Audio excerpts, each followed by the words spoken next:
abusiafo mechiachia obi biara eba Unity GATV so yadama se dan na mo hwe ye channel no na mo like na mo comment na mo subscribe edi emaye na ye ba bedi nkomo Ghana nsensem social media nsensem ena matena ya mede besom mahwefo eni matiefo na edi na ekoso oman mu enche over the weekend na yenim Ghana yanyina munkane a efiri akosombo edeba eye voter na anyina munkane yenna yenim se eye dama eye nsuo na edumre bia nsuo no etumi eye ma na abuso na yanti asempa na this time de eye ma na ebuso no na wasa mu bie bi na ebi besen ko na omu bie bi na ebi besen ko na omu bie ya ene eye voter ho no eye communities ahodo ena ye affected a enda me no kasa ide o de hwewani so ade e wo screen so o hwe nyoma ekọ communities ahodo a eye ensuoi o hwa ensuo no na afa ekuro no hwe edan na sisi ho no edan ena ensuo no abusua ma akowura dan ni mu na enipa ene ye de kodo na etwa wo na areho oman Ghana enkosi da ben oman enkosi da ben ena ye besua de abema nipa eho beto no e wo man mu ade we enye nne na start enye nde yes ebi esida eye 2010 ebisiye ema the same problem ene ye komu no ebi atoye de edie ne mpanifo no ye fa ho edie no mo ye fa ho na enipa sebi ade we ya affect wo mo ema omu nya ba bi fo mu tinto omo japade a asai o de hwe wani so ade hwe ebi ne edi omu eye kwan aka anam so ena omu bie nsuo nti no se de be ya eye ayinam nkane na yenya no ensuo ni buso a enko affect no mai dum so ementi na wo so mu bie na ensuo ni besen ko na omu bie mensuo ni bia besen akwa minim diversion no some divert far ha community se wo kromu nyina areho papa areho na wo hwe enyoma ekoso dia na utumu se oman ye wasembo ne po ahimfo na echichire oman emaye ahimfo na echichire oman emaye ahimfo na echichire oman edimaye Ghana mpanifo engineers ahodo wo hwe wo de hwe woni so ade hwe communities a ensuoi ase no na weni na ntwam so we de aba etwam ekọ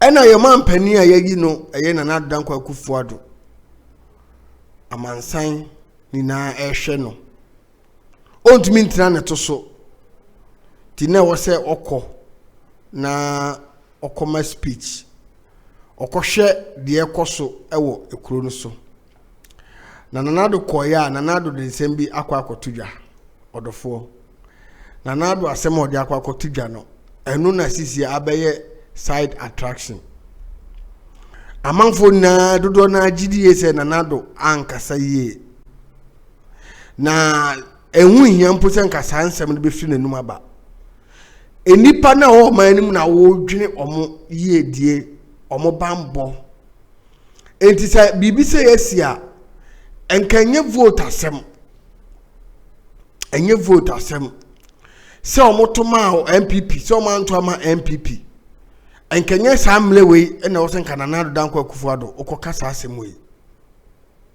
a DNA by la home. Etigana ye di bibia be politics ana. Wo de yenko tie na nado anumasem. Yenko tie na nado na anumasem.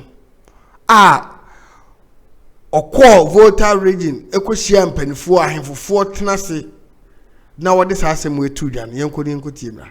When I took the oath of office as president, I took the oath of office as president of every single individual in Ghana.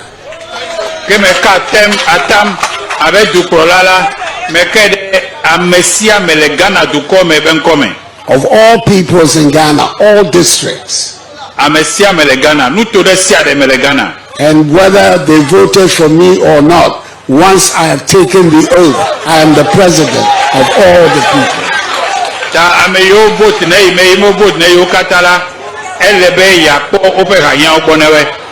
So, Toby, you and your elders, I want the people here, you, beginning with you and the elders, to understand that when something like this happens and government acts, government is acting for Ghanaians, all Ghanaians. I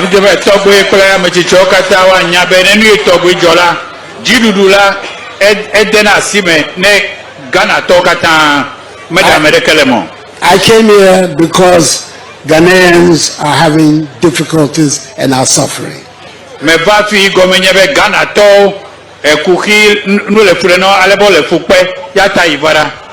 And it is my responsibility to try and help.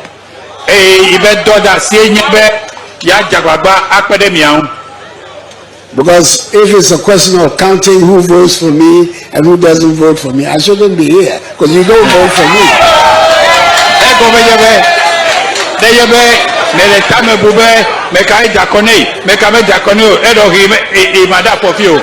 But that is not my concern.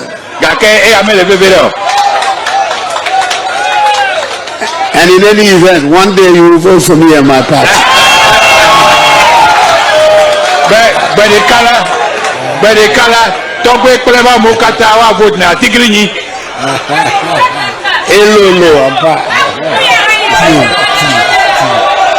So Tommy, I came here this afternoon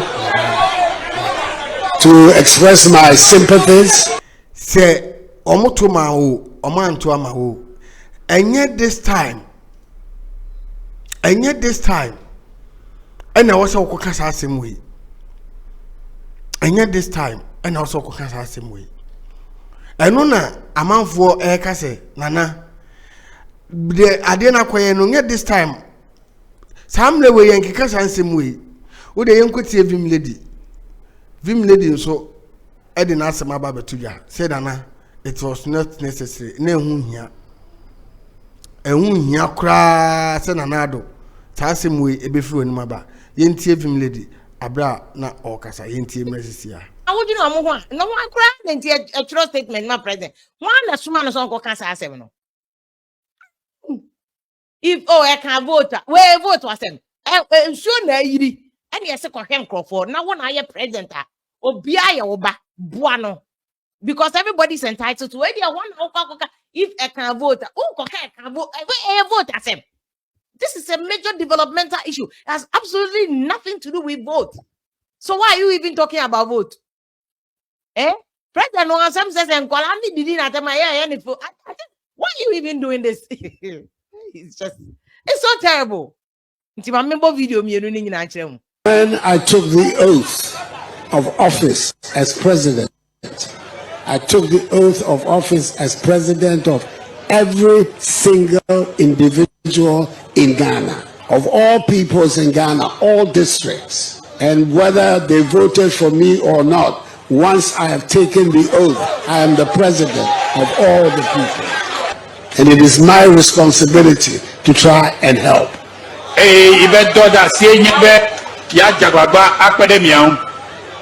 Because if it's a question of counting who votes for me and who doesn't vote for me, I shouldn't be here because you don't vote for me.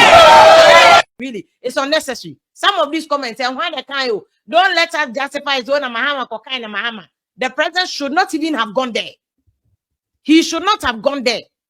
Say, oh, Obien ensure na yiri na afan for people are coming because they need help. And Ghana or minor resources na yen na dey go consolidate and my amount. Yes, if you ko boam because I was said there when you swore the oath, one President Nagata said you swear the oath to take care of your people. So why? Yeni about VIM lady and some ka just about mami we ono onsuo hwe won central adwumanim ono na o se asem na nanado o mampani mu a kokan ye no it was not necessary na eno na eye former president eye Mahama enso ekoi edi nanumonyam ekosra omo ehye omo nkunan etu omo fo se de asie no I was a abano a call mumwa, Mummy and Coutier, a former president, Emrasisia. The number of people have been displaced, especially when we went to the hospital. We saw that the medical personnel have all been evacuated from their quarters and they are seeking shelter in a pavilion in the hospital. So they actually need support, they need help. Our understanding is further. From what we hear from the VRA engineer, they say they've reached the peak of the spillage. So it means that it won't get worse. But it will take time to get better because it will take time for the water to recede and the place to become dry again. We've had unusually heavy rainfall in the northern part of the country. I was in the north last week and I noticed that the white water had reached its upper limit. And so all that water is coming down to Akufo-Addo. And so the people really need assistance. Unfortunately, my understanding is that NATMO has nothing. Happily, we've heard that VRA said they are going to support with some relief. And so I thank VRA and appeal to them that the people are in need. And so whatever relief they want to give, they should expedite that relief so that they can assist people to be able to cope with the current situation. But I think that this visit will let the government and the whole of Ghana see what exactly is happening here. It's not just a story that is being told by people. It is the reality of people's lives following the spillage of the Akufo-Addo. The main problem is from above the dam.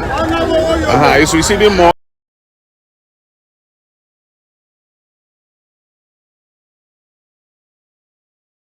inflows than it should normally receive.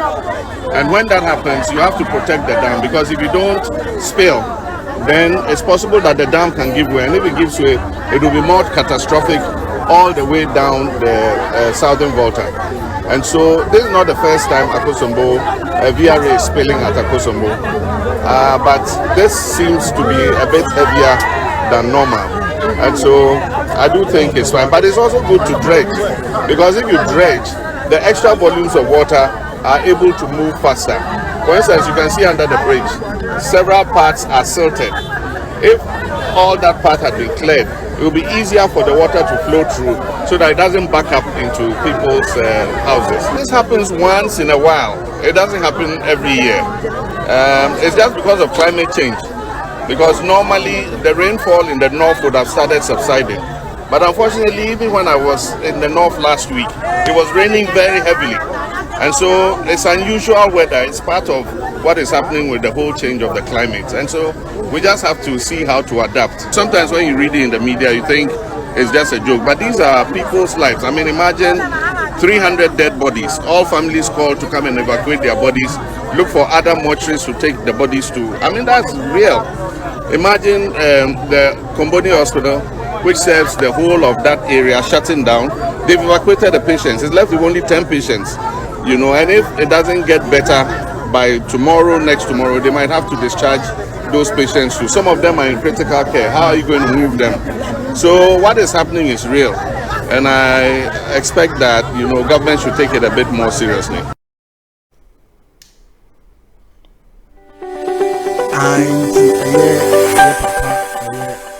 Former president Mahama and also ode nanuma sem aba betudwa no o se eyade a ere ho enti aban no enkeka ne ho na omwa ekrom ho nipa na ewo mu no aha ena mede akosombo ene nsensem no aha ena mede musi ameka se Joy True Media Production omone aboafo a omoboa me de social media ene oman mu nsem no ebre omo fra omo 0240370401 no no mundi ensa so ombeboa ama odwumadi a odi na akoso mede musi wa ha de besa so ehia bi makramo bye bye. Audio Jungle.